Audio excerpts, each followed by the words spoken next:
આજે Mahuva town police station વિસ્તારમાં આવેલા ભવાનીનગરમાં ચામુંડા ડાઈના એક કારખાના છે. ત્યાંથી આપણે એમ્બરગ્રીસ જે સ્પર્મ વેલની વોમિટ અને ઉલટી કહેવાય છે એની ત્યાંથી કબજે કરવામાં આવી છે.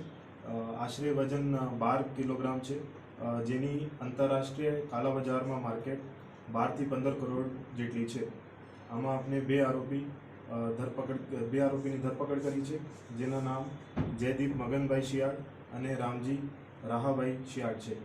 જે પ્રાથમિક માહિતી છે, આમાં જે બીજા આરોપી છે રામજીભાઈ, એને આ જથ્થો પિંગલેશ્વર મહાદેવના મંદિરના દરિયાકાંઠા પાસેથી મળ્યા હતા. વેપાર થતો હતો કે કઈ?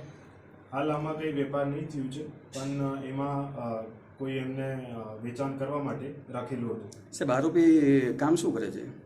આરોપી ડાઈના કારખાના ચલાવે છે. કેટલા સમય પહેલા જથ્થો છે એવું કંઈ જાણ્યું? આ 1 થી 1.5 વર્ષ પહેલા રાહાભાઈને મળ્યા હતા. ને ત્યાં બજારમાં વેચવા જતા એવું કંઈ?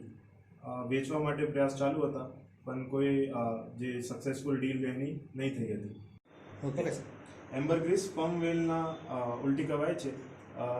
એ જ્યારે વેલ દરિયામાં હોય છે ત્યારે અમુક વાર એમને જે વધારે એના બોડીમાં હોય એક્સક્રીટા એ બહાર નીકાળવામાં આવે છે. એ વોમિટ તરીકે થાય છે.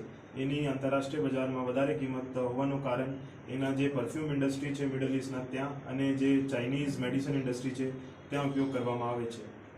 જે સ્પર્મ વેલ છે એ અરબ સાગરમાં ગુજરાત કોસ્ટ ઉપર અવારનવાર જોવામાં આવે છે. આમાં FSLની ટીમ, ફોરેસ્ટ ડિપાર્ટમેન્ટની ટીમ સાથે પંચનામા કરી જેટલા માલ કબજે કરી અને આરોપીઓની ધરપકડ કરી આગળ ગુનો દાખલ કરી કાર્યવાહી કરવામાં આવશે. આમાં બે જ છે કે વધારે આરોપી કંઈ? હાલ 2 આરોપીઓનું નામ સામે આવ્યું છે. આગળની તપાસ ચાલુ છે.